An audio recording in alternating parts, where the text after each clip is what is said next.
and Irelia off the board. The Irelia makes sense, but the Varus Frosk, definitely a surprise. I think it's actually about the Sona Taric. So again, one of the things that Varus can do is he can apply grievous wounds, so you don't necessarily have to itemize the Executioner's Calling to interact with the healing debuff across from Sona Taric. So the fact that they banned the Varus, I don't think that's them saying like, Patrik, no, you can no longer play this champion, but it opens up the potential that if they feel that Varus is the counter to Sona Taric, that they can themselves run it. But I'm so happy to now see the Rek'Sai in the hands of Kold. Such a big, important pick for him, and I think it's going to be very valuable to the early game of Origin. And you know how much I love my stats. Kold is undefeated on Rek'Sai. He is 4-0 with a KDA of 13, 3, and 18. G2 eSports with a very quick lock-in of Xayah Rakan. And that's a lot of hard engage and a lot of 2v2 dominance down that bot lane. So now it's crunch time. Does Mithy look towards his Tahm Kench? A lot of the times when he does face a lot of hard engage, he will grab this champion and be confident on it?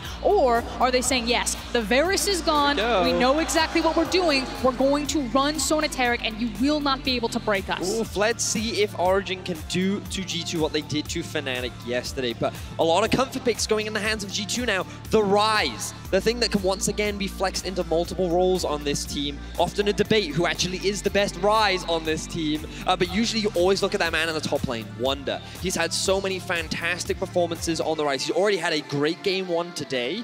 G2, I feel, with these comfort picks, already looking very scary. And Wunder really does feel like kind of that intangible secret ingredient to G2, because again, you expect the flex picks to go so many different directions, but it's the fact that Wunder can also play these flex picks to such a high level, almost as well as Caps, if not better on certain matchups. And when you're doing that with a guy like Caps, again, that's why G2 are so terrifying, where they are such a Goliath. Yeah, and of course, you know, to talk about the impact that Ryze has for G2 eSports, just a side note, Caps undefeated 2-0, Wunder 0-1, Vedius. Not reading into it, we jump into phase 2 bans. It is a Jarvan taken away by G2 eSports, the LeBlanc removed by Origen, followed by a Corki.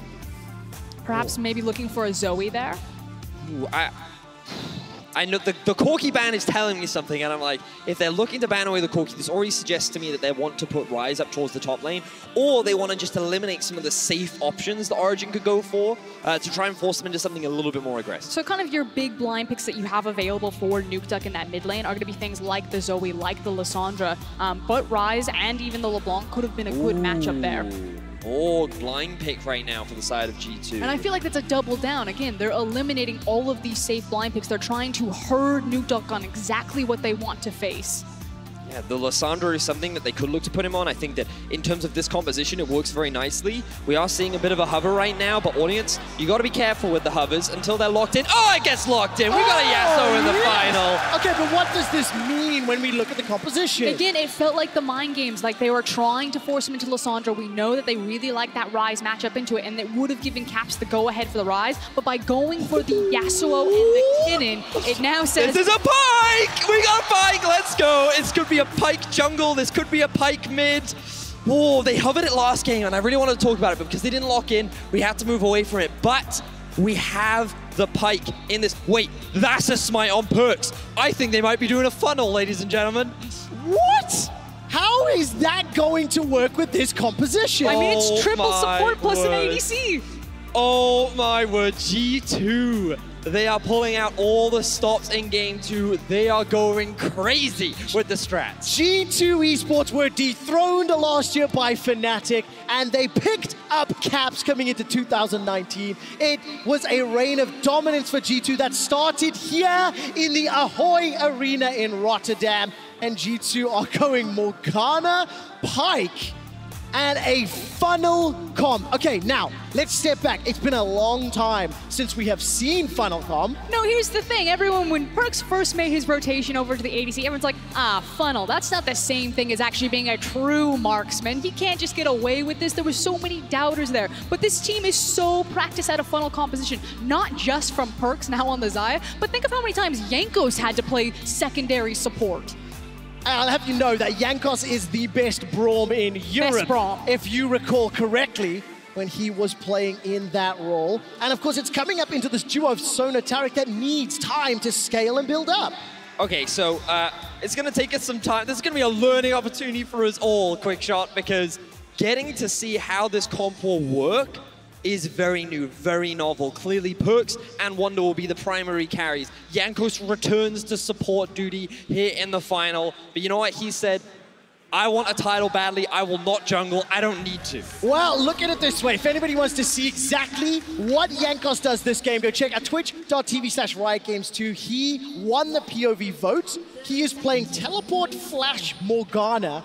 Caps is playing Pyke. Your spring split MVP is playing Pyke. And PerkZ is running the smite on that Xayah. So quick fun story for you. The moment Pyke was released, Caps was already playing at mid lane. It was one of the first things he did with the champion, and actually he inspired a lot of solo queue players to pick up Pyke in a solo lane, and it's actually been very prevalent, but it's never really made its way into solo queue.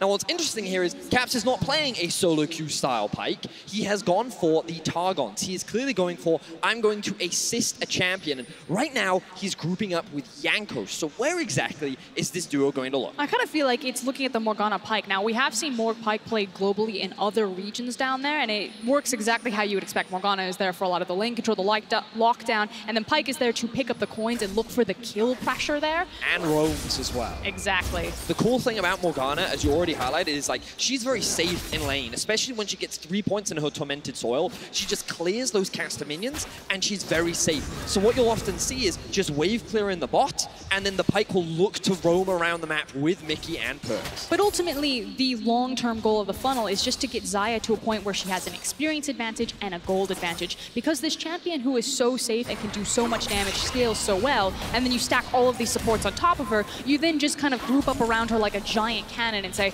come fight us, we're stronger. Now you can see, notice how PerkZ owned the red buff and then immediately came to the mid lane. So still able to get that farm, not overcompensating by taking too much in the jungle, just now hits level 3. Okay, so explain to me a little bit more about how the funnel comp works. We have not seen it in a long time, and it has some nuances to it. So Frost, maybe break down some of the basics of what you think G2 are trying to do with this style. I mean, it's all about how you're going to abuse the mid lane wave. Again, it's kind of finding these windows that as you shove the wave in, since you have an abundance of wave clear on Rakan and Xayah when they are used as a duo, and then in that space that you have, you quickly walk into the jungle and you start to absorb camps. And what's cool here is it's kind of a double-edged sword. The fact that they gave Kold the Rek'Sai, but he doesn't get to just power bomb. All right, there's an early flash from PerkZ already, but look at the turnaround damage. Mickey's going low, defensive flash. Mickey survives. First blood picked up by PerkZ. And Origen, they tried to go for the early game play. They hard commit onto executing Mickey, and they fail. So PerkZ picks himself up first blood, and this funnel just got even stronger. But you can't blame Kold looking for that play. You know exactly what he wants to do. If he finds that kill, it's a completely different game, because if they're going to force the wave forward, it does open them up for the chance to be abused like that, but expertly played from PerkZ and Mickey. So let's have a look here. There's no vision on Kold right now. He goes in over the wall, and he gets a flash knockup. So immediately this looks good, but the quick follow-up flash from PerkZ into a knockup from Mickey is what buys enough time for PerkZ to obviously reposition and then get all this free damage down onto Kold. And of course that replay brought to you by Anywhere. Mickey stepping up once again, making sure that his presence is known. Remember, he returns to the stage after the injury that had him benched in Week 9, once G2 had secured and guaranteed that first place. All eyes going to be on how he and PerkZ will be duoing up. G2 eSports 400 gold up, and we get our first glimpse there of Alphari versus Wunder. And it's exactly what you want. Again, it's about creating space for the Xayah. She walks into the jungle, she eats up the farm, and you're just getting these small incremental advantages onto Xayah before you feel confident to start picking her up and walking around. Now that he also has the first blood, it speeds that up. Level 5 now on PerkZ. Doing extremely well in terms of the funnel. And look, Mickey, he's looking for a roam. Already made his way up towards the top side. Gets a bit of vision down, because there is the potential gank up there as well. And this just goes to show G2 compensating for all possible options that Origen have. And that all revolves around Kold. So as long as they can keep track of him, see what he is up to, the number of comeback opportunities are heavily mitigated. Oh, this is so scary. Caps on Pyke, Mickey on Rakan. The amount of CC combined before you add the Rune Rhyme Prison is already disgusting. This should just be an easy setup. There's the dash, the knockup, the Ghost Water Dive.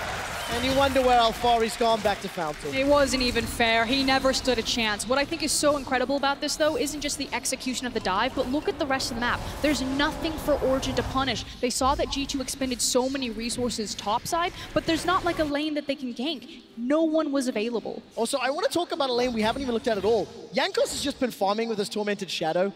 We did have a little bit of help from Caps earlier, but just because there's been action elsewhere, we haven't had a chance to look at this.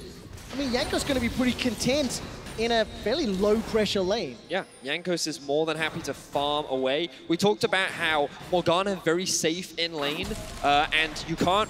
I mean, you can dive her, but typically she just wants to sit back and farm, and she's also fine just abandoning resources because the game isn't about the Morgana. The game isn't about Jankos. It's all about Perks and ensuring that he gets as much gold as possible. It's also where you're funneling kind of the EXP advantages. It's not just Perks now that has the EXP advantage, but because Jankos is being left alone by himself, he's also getting a level advantage over Patrik and Mithy. So it's crazy. Caps, oh man, this is crazy. Caps and Mickey are putting themselves at a disadvantage, but the key champions that are getting stronger can open up so many plays with their ultimates, with their utility, with their power.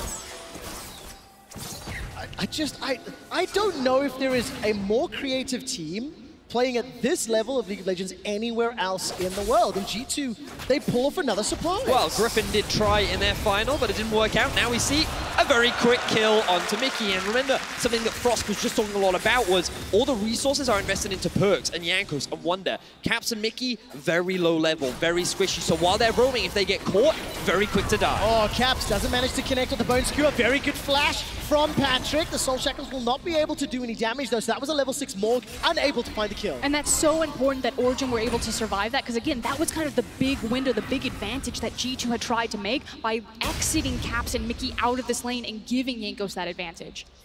Honestly, I'm very surprised they tried that all in. Caps wasn't level 6, didn't have the execute on his ultimate, and a Morgana at level 6 with only double Dark Seal, not really that much damage. Still, they do get the double flashes out from the Origen bot lane. It could be a lane that they look to dive later with the Rakan and the Xayah. But the big problem I'm seeing right now for G2 is that this Rakan is going to take a long time to get to that level 6 mark. That primary engage tool that G2 are going to be relying on will take a long time to get there. So in the meantime, Origen, they're still farming up. And if you look at the levels across the board, they're all hitting those level 6 points. Okay, so Sona Taric, we know this does very well in the team fights. I like the combinations of Kennen, Yasuo, Rek'Sai. And I also know that Funnel does very well at getting into the mid to later stages of the game. So as we start projecting forward for the next 10 or 15 minutes, does either of these teams have a ticking timer to make those first plays? I mean, for me, it's about the side lane. Again, if everything's going to be kind of centered around this Xayah, we really need to pay attention if Wunder is able to hold the lane assignments once this map starts opening up, because you are looking at Origen's comp with the Kennen as well as a Yasuo. And speaking of Kennen, oh, there we go. Kold. Ladies and gentlemen, you wanted to see Kold step up. You wanted to see Kold have an impact in the early game for Froskurinn, and on his undefeated Rek'Sai, 1-1-1. but hold on, look at the sharks. They're surrounding the water. They smell it. Oh, here comes Caps. Waiting to see the CC. Alphari, remember, has used absolutely everything. Does get taken out. And of course, the Rune Prison onto Kold. So there's an instant reply. Teleport is now being thrown down. I think Wunder should be joining the fray. And this will be a couple extra plates secured. No, poor Alphari. It feels like that he doesn't get anything in these games. All of the attention goes on to trying to shut him down. And even though Origen find a good kill onto Wunder, G2 immediately answer back. And again, this is one of the scary things about this roaming duo of Perks and Mickey. They're not limited to a single lane. They can move wherever they want. They have a lot of mobility. And because they have the smite, they can even steal away those jungle camps. And it's the fact that champions like Rakan and Pyke, even not having access to their ultimates, have so much mobility and that utility that you're talking about to create plays like that. Also notice how Jankos moved away from bot into mid to hold the lane against the Yasuo, and they actually just conceded some turret plates to the Sona and Taric lane. This will be one of the biggest gold investments that we've seen for a Sona Taric lane really anywhere. But it's because G2 are getting so many advantages elsewhere. It's really an investment if G2 just left the lane. I guess it counts as a donation, I guess that's a better descriptor, yeah. Well, look, Origen, because they were donated lane priority down bottom, they're able to group up and take the first Infernal Drake, but it is at the cost of a lot of gold. G2 Esports will just about secure this tower if Wunder sticks around. He's backed away because Nukeduck arrives just in the nick of time. Nukeduck has got himself those Berserker's Greaves, also starting to itemize up. And it kind of feels like both teams are getting what they want. Origen, again, very strong team fighting, but the Infernal's going to help them as this game scales later on, whereas G2 really needed Wunder to be competitive in a side lane. And now we are setting up for a potential dive. Oh no, Mithy and Patrik, they need to use the Cosmic Radiance flawlessly. That's going to be the time aim just in time. Yes. All right, Mithy got the flash. Crescendo by some time, but instantly killed. Jankos gets his first of the game. 1-0-0 on that Morgana. More plates falling in favor of G2. It's a 1,000 gold lead and OG just had no response. Ooh, looks like Caps is going in. Oh, the flash Ghost Water dive. Look at that damage. Mickey almost goes out, but simply not enough. Kold unable to chase, but is there a buy? Alphari's chasing. He's got no flash available. Slicing Maelstrom's a second or two away. I think that's on cooldown. Not able to chase. And Alphari decides not or cannot get in. And it looks like Origen are just being run around the map. G2 grouping up as this 4-man unit. Even with the ultimate from Taric, there is so much single target CC that Taric was able to use the ultimate landed on him, it then ran out, and then he died. That is how much single target CC this G2 squad has, and if you get caught out, you'll not escape. And again, just the ability to lair it as well, because as soon as he came out of all of that, you just knocked straight up into the air by Mickey, holding the knock-up. So here, we can see the collapse coming in from G2. They pushed in mid with the duo, and they start making their way down. Mithy holds the ultimate. This is good. You don't need to use it yet, but first gets knocked back in with the root from Jankos. Then you have the binding. You also have the feathers here. You have the charm knockup. And then you have the execute from Caps just to round things out, even though he didn't need it. Unbelievable. And then, of course, Caps goes in for the re-engage on the secondary tower. Imagine you use the ultimate there, not the flash, as I called first time round. Oh, beautifully done from G2. These dives have been absolutely exquisite. They've lost nothing for it. I just feel like G2 are so determined to make sure that PerkZ isn't the only guy role swapping on the team. This composition, like everyone, you get to play support. You can play support. And just look at the gold as well. Even though OG have had Nukeduck sitting in a solo lane, they still have 3 of their main carries, all with the highest amount of gold in this game. Wunder and PerkZ are doing exceptionally well. Jankos in the 1v2, arguably against a Sona Taric is not that impressive, but he's still holding his own. Yep. And G2, like, you can see they came in very prepared with this strategy. And kind of focusing in on the Morgana build path is, I'll hold it for a second because here comes Caps. All right, here he comes. Bone Skewer out, Bone Skewer in. Alphari's in trouble. Soul Shackles will do sometimes. Slicing Maelstrom will do a little bit. Caps gets the dunk. Now on the back end, PerkZ, he manages to pick up his 200th kill in playoffs. Now Origen are running for their lives. PerkZ isn't done yet. Looking to re-engage. Dark Binding won't find a target as Patrik and Mithy are running. The Crescendo did a lot of work. Cosmic Radiance may not be used just yet, and it's not available. Not gonna work out, and Patrik and Mithy are now in trouble. Mithy caught, stunned up. I'm waiting to see if Caps can find the Bone Skewer. Who are in prison, just missing, just going wide. Wunder takes a little bit of damage from Patrik, throwing out the overloads onto the overloads! Wunder finds yet another kill. It's a 5,000 gold lead. And G2 are just snowballing this game. They find another successful fight up towards the top side of the map, and now they lead with 9 kills. And it just feels like G2 are running at a breakneck pace, and Origen are just too slow to react. There's too many things happening across the map for them to do anything, and G2 are winning at every single point. It's absolutely insane. This composition is crazy from the side of G2. Like, we always talk about win conditions and like objective and how you look to win a game, but against G2, it feels like there's never any answers. Win conditions go out the window, and then you just throw everything on the table. And you know, when I was looking at the composition, I was just about to point out Morgana's build path by going for the GLP. You know, it's kind of that new Morgana. It's not about flashing forward and using the ultimate and the hourglass. It's about kind of kiting back, letting them try to kite into you and then slowing them down with the hose. And when you have the kite back of Morgana, it's so hard to run into a Xayah, it's so hard to run into a Ryze. I was like, how are you ever going to attack G2's composition 5v5? But the thing is they're just sprinting at everyone with double mobility boots. Oh, Wunder almost picks up a kill here in a 1v3. Froskurinn in such a difficult situation.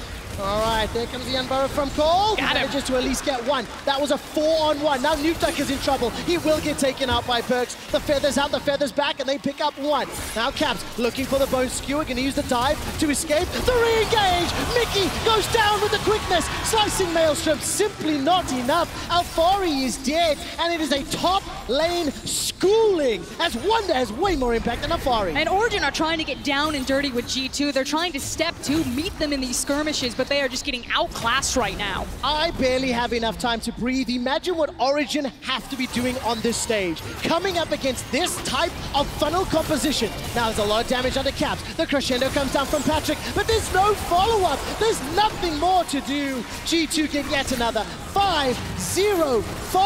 PerkZ is on a rampage, and he is destroying Origen. 6,000 gold up at 15 minutes, Vedius. G2 are looking for another title. And the funny thing about it is, at the end of last game, we talked about how OG just want to try and get something more standard. They want to try and have more normal lanes so that they can just play standard League of Legends, because that's where they have the most success. And G2 just went, nah.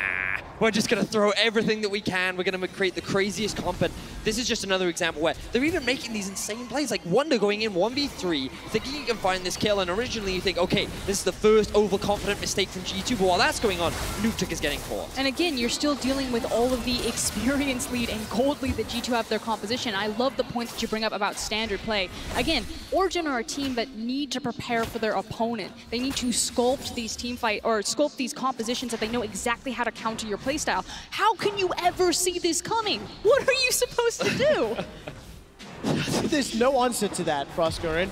And for Origen, down this game, it feels like it's donezo. It feels like they are too far behind. You have to admit they have scaling with the team fight. And you have to admit that Wunder's 97% of the vote for POV stream is a big part of why G2 are winning. I think the only person who's truly donezo for Origen right now is Alphari. Playing a side lane is just a pipe dream at this point for the Kennen. He's like, please give me any type of table scrap that I can find. And he's mainly playing for the 5v5. This is the flanking Kennen. Get me some assists, get me back into this game, find me some free EXP. Because if any one of G2's members find him, he will be popped. I mean, he's going to, and there's not a lot of tools like you mentioned. Frosk, I've got a question for you, which I'll get to once we see if G2 decide to push. Jankos is down in the bottom lane. He's going to get helped out now by Caps, as we see the tower being taken up in the top lane. There's a little bit BM with that vote on top of it. Now the tower falls in the mid. The tower falls in the bot. PerkZ, Wunder, and Jankos significantly ahead of their opposing team members. And I'm going to go back to something you've said a lot this split, Froskurinn, that certain players on certain champions, they play that limit League of Legends, you know, playing on the absolute edge of safety and recklessness. Yeah. Is G2 that as a team as well? Because they've got it individually on the champions, but when you see this, you know, Sona Taric in the previous game and now funnel in this one, is it fair? I mean, the idea is that, and a lot of the players will throw down the term limit League of Legends. It's that you're playing to the champion to the maximum capacity, and any situation, you know, G2 look at a 50-50 situation, they say, no, we are the 51%. We will take it every single time because we are just better players than you, and continuously they prove that. I think what's just super impressive about G2 is the fact that they constantly come up with new things as well. You know, over in Caps, he senses it. His spidey senses are tingling. Oh man, shadows. Look at the ghost. Spooky, spooky ghost.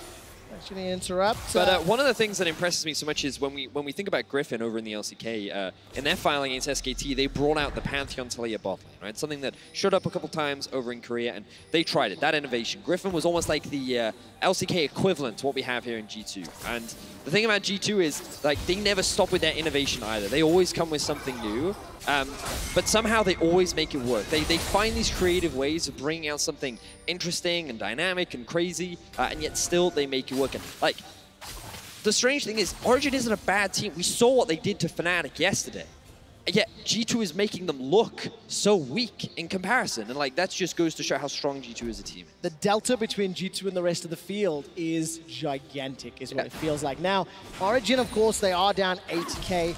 They have... Do not ask me how they bounce back, because I don't know QuickShot. I'm not going to. I just don't know. Look, at the end of the day, this game is so much in G2's favor. 20 minutes, 8,000 gold lead, 13 kills to 3, 5 towers to 1. Like, the only advantage, they got an Infernal Drake. Like, that's it. That's simply not good enough to win this game. But what a difficult situation to be in for Origen coming up against this comp. I mean, technically, you have Nukeduck still in a champion like Yes. Yasuo. He's looking for some breakpoints in terms of the itemization. Like, Sona Taric's only going to get better as the game goes on. but it's just, can they survive to that point? Because you should be in full turtle mode as Origen. You kind of see them constantly group up towards their base, and then they kind of look at each other like, okay, the waves have pushed in, we're safe enough to look for some plays, and then they quickly reach out and grab the farm. The problem is that they were able to do that before the Baron spawn, so they've had like a 3-minute window to safely grab farm.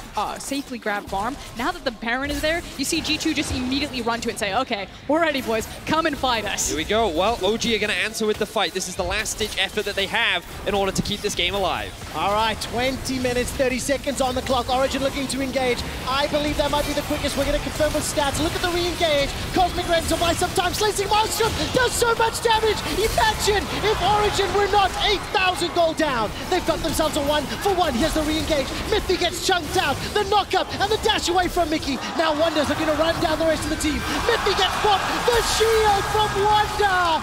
The dive from Caps. And now Kold is the last member standing. G2 Esports get Baron and 3 kills. And again, I just think to myself, what if the early game had not gone the way that it did? And that was so important why they needed to get Wunder ahead of Alphari. They needed that secondary damage dealer when they have a team composition of triple support alongside Xayah. Like you said, imagine if Origen weren't 8K down there for that fight. Well, not going to be the case. Kold almost kills Mickey. He takes G2 Esports on a wild goose chase. Caps 5-0-6. Gets the kill secure, extends that gold lead even further.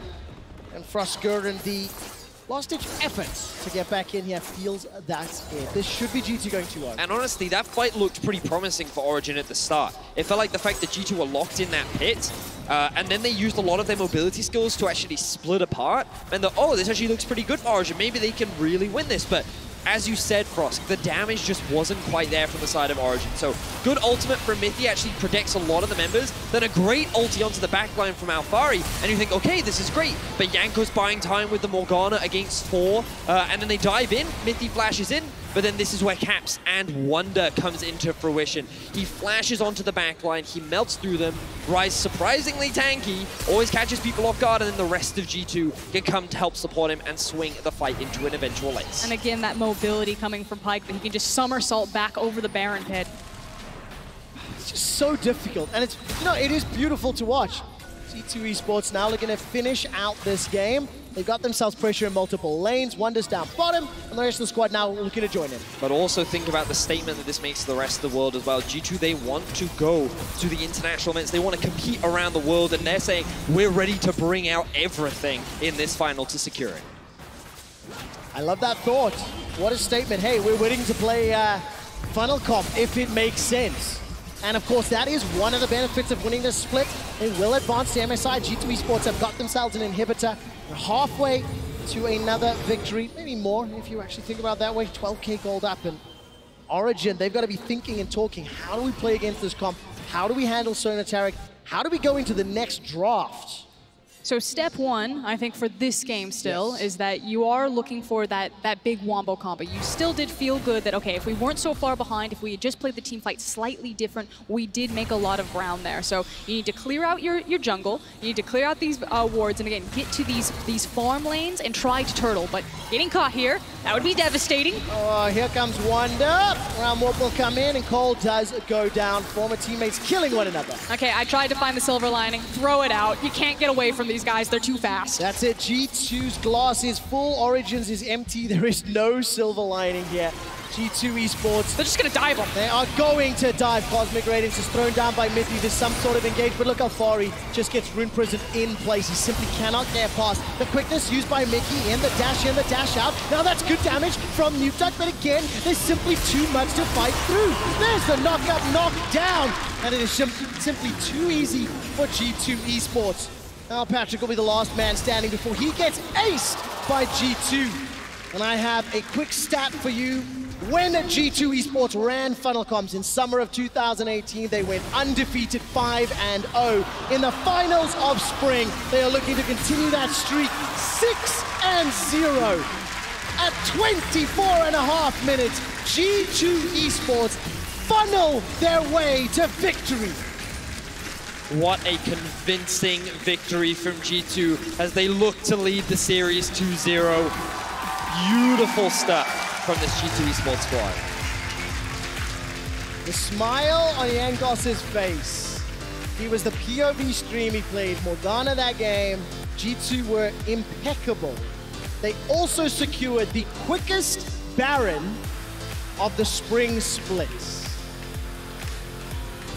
And it's just a stylistic mismatch here. It feels like G2 are just Origen's kryptonite, a team that is all about preparation, that is all about controlled, slow, methodical play. G2, they don't necessarily need these crazy creative picks. They have them, but they can also just be so crazy and creative and problem solve on the spot in a game. They are so hard to pin down. They can morph into any form that they need to be. So Vedi, if you were to put yourself in Origen's shoes... Oh, great, let's do that. I mean, how do you respond to that? Because we already had the question of Taric Sona coming into this series. Now G2 have thrown Pyke, Morgana, Funnel into the equation as well. It was difficult enough already. I don't know. What do you ban in this game? Like, I mean, that's the thing. We were like, okay, Origen, they need to get Kold on an agency jungler. You know, we love the Rek'Sai. He was undefeated on it. Boom, they got Origen did everything that we wanted them to do, right? And it didn't matter. It did. And if you guys are sitting at home, get your friends and family because who knows what the hell G2 are going to do next. Did they need the Funnel Comp to win this game? That's a question I'm going to ask them later, right? Because maybe this was their answer to Taric Sona. I think it was. Did they do it That's to what flex? I think Did it they was. do it to start? Like, is this the souped-up version of Blitzcrank from yesterday? I mean, I legitimately think this is their answer to the Sona Taric lane because the fact that you can't play around bot side of the map it means that you know where the jungler is going to be. I tell you what. Good luck, Shocks and Analyst Desk. Thank you very much. We've got this, okay? Guys, how sick is G2 Esports right now? Holy moly. It is insane. Like, I'm already thinking ahead. I'm thinking MSI, I'm thinking G2 take it all because they are showing us some insane things. Yeah, me and Yamato literally looked at each other when they did that tower dive top lane when Caps roamed at level 3 or something. We're like, oh no, this team is actually just leagues ahead of everyone else we see here in Europe. And watching them, try to prove it here, finish it out, and then go on international, I just can't wait to see it. Yeah, so before we get there, let's, as QuickShot asked us so kindly, break down what was going on here. The picks and bans were absolutely bonkers. I want you to tell me the method behind the madness. What is going on? Well, starting it off, I actually think that G2 baited OG into picking the Sona Taric. They first rotation Xayah Rakan, which is not something we've seen a lot from them. And I think they were already planning like, hey, if they take the Sona Taric, we're just leaving it up for them. We have this funnel strategy prepared to beat it. I think the biggest reason why the funnel strategy works so well against the Sona Taric is because the Morgana can practically lane alone against the Sona Taric. And the biggest problem when you face a Sona Taric is the fact that you need to have this constant kind of rain and barrage of damage. And when you're playing funnel, there's only one guy that's going to make big damage, unless you're G2. Then you have Wunder as well, shooting cannons with Ryze. So looking at the whole team composition, the Taric ult doesn't matter because Xayah doesn't really use any big cooldowns. She just keeps auto-attacking. And I think it was a fantastic response to the Sona Taric. I completely agree. So then, there, we saw it again, Funnel. Now, of course, if we think back to 2018, Funnel was all the rage. G2 played it very well. Jankos was on brown duty all the time. Ender, take us back to how that worked and tell us how it's different, if at all, from what we saw here from G2. Yeah, G2 was the best Funnel team in 2018, by the way. And back then, it was just so good because there was no cap. There was no punishment for doing it. But when we saw it, could you break it down in simple terms? What was it? What is Funnel? Yeah, the idea is that you take Smite on an AD carry-like champion, you roam around the jungle with your support, and you don't have a true mid laner. The idea is you farm your camps and walk mid lane every single time the minions are going to be pushed in your tower to die. What this does is it super feeds your AD carry. Your support that's walking around with them is going to be pretty low level, but your ADC is going to hit item breakpoints very, very quickly and try to steamroll the game off of major completions. And to take a trip down memory lane, the counter always to funnel was to pressure the side lanes. That's why the Sona Taric is so weak. You don't pressure anything there. And at the same time, the approach you can take is the Wunder 2v2 in the mid lane, which you tried early, and it didn't pay off. And if you fall behind against the funnel, you don't get back because they're just farming more than you, and all that money is on one person. So if I'm correct here, you were of course on the balance team as well, the playtest team rather, and there were active steps taken to avoid this funnel strategy from working. Right. What were those, and how is it that G2 can just play it here today? Yeah, so back in the middle of the summer split, it was introduced. It was called the Monster Hunter debuff, which basically meant back in the day, if you had the highest minion score on your team with a jungle item, you were going to get 10 less gold per lane minion that you killed. Now, in the preseason that was removed, they realized, okay, funnel is back, and it was put back in a little bit different. Now, the way it works is that if your gold for minions is greater than half your gold of monsters, then you get that 10 less reduction up until you complete your jungle item. So what this means is that PerkZ, it's a lot to follow along with, but bear with me. There. What this means is that when you get something like the first blood in the mid lane, like Yamato mentioned, you're super fed into finishing your warrior. Once you finish warrior, you no longer get the reductions and continue to farm minions so well. And I think that brings us back to this game then, because also normally funnel, you gotta wait for it, you know, you gotta invest the resources in it and wait until your AD carry can rank up. This wasn't the case because G2 got into fights, they got kills, and it could just funnel so much better. This gives me flashbacks. This gives me flashbacks to scrimming when funnel was the thing. It was always if the funnel gets ahead, all of a sudden the game is so rough because it just pressured the whole map.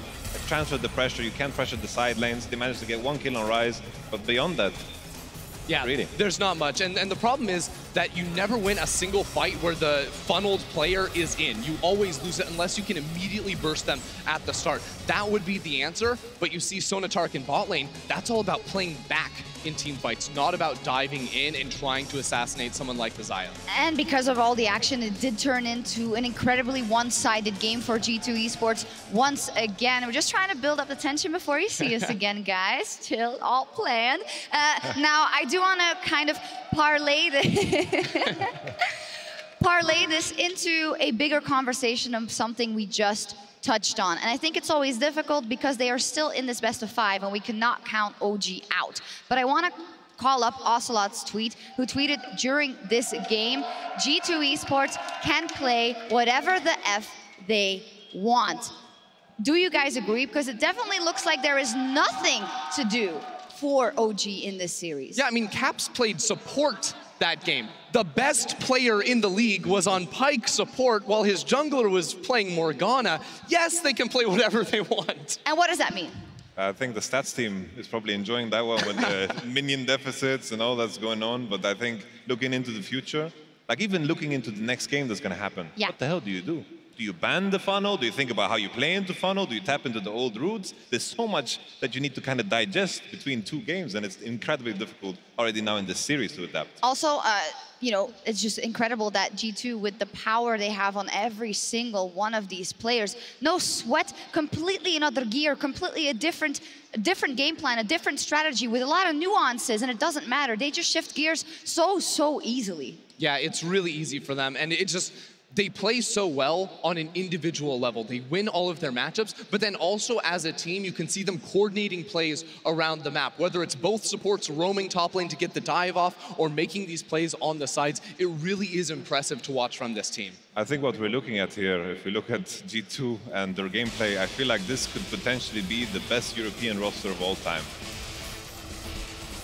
I'm just gonna let it breathe because it is a very weighty statement.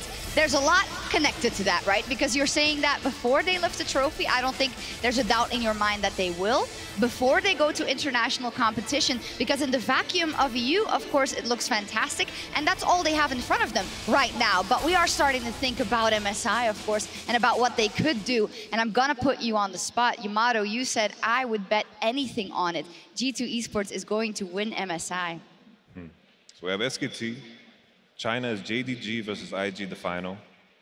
I think it's possible. Very possible. I'm going to stop right there because the series is not over. So we have to get in the minds of Origen. We have to get in the minds of the people who have played an incredible split so far, who went to 2nd place in the regular season, who beat Fnatic, who had creative strategies, who had clutch decision making, who had a lot of good elements. How do they tap into that to bring this series back starting in Game 3? I think it starts with the Sona Taric. I do not want to see them return to that pick. On blue side, you have the option to ban the Sona and stop G2 from playing it, but I think you're actually fine leaving it open and trying to return to something like the Blitzcrank in the bottom lane. I don't want to see them play the slow game against G2. When Origen beat G2 in the regular season, it was with counterpick on Nukeduck and very strong proactive early game playmaking. It all needs to change for Origen. They must completely reapproach how they want to go against G2. I think we're going to see a very similar draft. We want to see the strong jungler on Kold, and then afterwards, when the Xayah Rakan comes in, just draft a lane that's good into it. Let's see some Morgana, some Tahm Kenjin. Let us see a standard game where they can go back to their strengths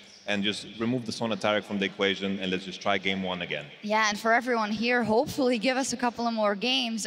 3 years ago on this stage, G2 Esports with Mykix, Trick, PerkZ, Emperor, and Hybrid lifted the first trophy ever for the G2 organization. Right now, the G2 of Wunder, of Jankos, of Caps, of PerkZ, and of Mykix are on match point to start that new era of G2 Esports. They are looking unstoppable so far against Origen. Find out if they can take the trophy right after this. It would have given Caps the go-ahead for the Ryze, but by